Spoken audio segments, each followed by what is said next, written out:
ഇന്ന് എൻ്റെ last day ആണ് ഈ ഒരു ബുട്ടീക്കിൽ. ഫിയോണസിയ ബ്രൈഡസ്റ്റിയുടെ ഡിസൈനർ എന്ന ഈ ഒരു പൊസിഷൻ ഞാൻ ഇന്നുകൊണ്ട് നിർത്തുകയാണ്. 2 വർഷമായി ഞാനിവിടെ വർക്ക് ചെയ്യാൻ തുടങ്ങിയിട്ട്. ഞാനിവിടെ ജോലിക്ക് വരുമ്പോൾ നോർമൽ ഷോപ്പിലെ പോലെ തന്നെ ആയിരിക്കും എന്നാണ് വിചാരിച്ചത്. പക്ഷേ എൻ്റെ വീട് കഴിഞ്ഞാൽ ഞാൻ ഹാപ്പി ആയിട്ടിരിക്കുന്ന, കംഫർട്ടബിൾ ആയിട്ടിരിക്കുന്ന ഒരേ ഒരു പ്ലേസ് ഈ ഒരു ബുട്ടീക്കാണ്.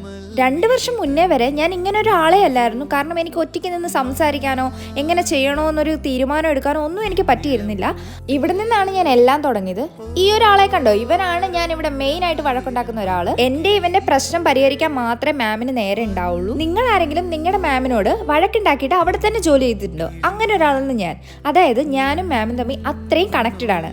ഈ ഒരു മാമാണ് എനിക്ക് പറഞ്ഞു തന്നിട്ടുള്ളത്, ഒറ്റയ്ക്കെല്ലാം ചെയ്ത് പഠിക്കണം, അതേപോലെ പറയാനുള്ളത് തിരിച്ചു മുഖത്ത് നോക്കി തന്നെ പറഞ്ഞു പഠിക്കണമെന്ന്. 10-15 വർക്കേഴ്സുള്ള ഈ ഒരു യൂണിറ്റ് എനിക്ക് ഒറ്റയ്ക്ക് ഹാൻഡിൽ ചെയ്യാൻ പറ്റിയിട്ടുണ്ടെങ്കിൽ ഈ ബാക്കിൽ നിന്നുള്ള സപ്പോർട്ട് കൊണ്ട് മാത്രമാണ്. സീസൺ ആകുന്ന ടൈമിൽ നല്ല പ്രഷറാണ്. അപ്പം ഞാൻ പലപ്പോഴും ഓർത്തിട്ടുണ്ട് എങ്ങനെയും ഒന്ന് ജോലി നിർത്താമെന്ന്.